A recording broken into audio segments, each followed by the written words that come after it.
2 महिने झाले श्राऊच्या hair cut करण्यासाठी आजचा कुठे जाऊन मुहूर्त निघाला.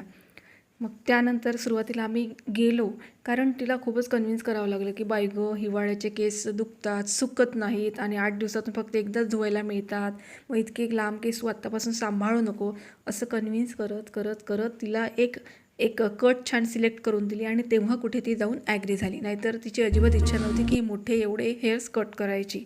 तरी पण चला असो, मुलांना काही सध्या तेवढं कळत नाही, पण त्यांना सर्व गोष्टी व्यवस्थित समजावून सांगितल्या, की ते पण असे आनंदी होतात. आज तिच्या ह्या कटवरती ती इतकी खुश होती ना, खरंच म्हणजे तिच्या ह्या पोजेसवरून लक्षात आलं असेलच.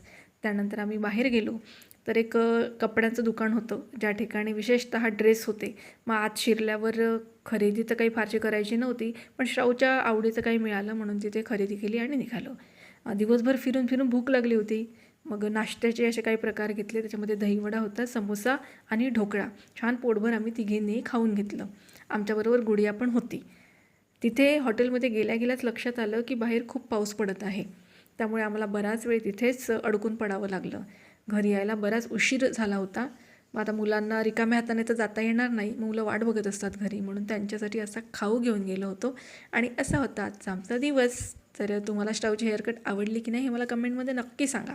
चला तर भेटूया अशाच छानशा व्हिडिओमध्ये. बाय.